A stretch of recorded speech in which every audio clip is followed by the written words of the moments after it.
আজকে আমি মাছ বোনা করব। তো এটা ছিল পাঙ্গাস মাছ। পাঙ্গাস মাছটা আমি এখন একটু ধুয়ে কেটে ভালো করে পরিষ্কার করে নিয়েছি। আসসালামু আলাইকুম, কেমন আছেন সবাই? মাছটা আমি একটু ভেজে নিছি। মাছটা ভেজে এখানে পরিমাণ মতো পেস্ট কুচি দিয়ে দিলাম। এখানে আদা বাটা, রসুন বাটা, জিরা বাটা, ধনিয়ার গুঁড়া, মরিচের গুঁড়া, পরিমাণ মতো লবণ, হলুদের গুঁড়া আমি সব কিছু দিয়ে মশলাটা ভালোভাবে কষিয়ে নেব। মশলাটা একটু পানি দিয়ে ভালোভাবে কষিয়ে নেব। মশলা যতক্ষণ গন্ধ না যায় ততক্ষণ পর্যন্ত আমি মশলাটা ভালোভাবে কষিয়ে নেব।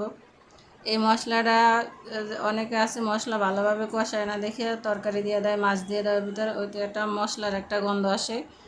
তো এভাবে ভালো করে মশলাটা ভালোভাবে কষিয়ে নিলে দেখা যায় তখন কোনো তরকারি থেকে গন্ধ আসে না। তো এখানে আমি পরিমাণ মতো পানি দিয়ে মাছটা কিছু সময় রান্না করলাম। এখন আমি এখানে কিছুটা ধনিয়া পাতা কুচি দিয়ে দেবো। দিয়ে আমি আরও 2-1 মিনিট ঢাকনা দিয়ে রান্না করব। তো এই যে আমার মাছের রেসিপি রেডি।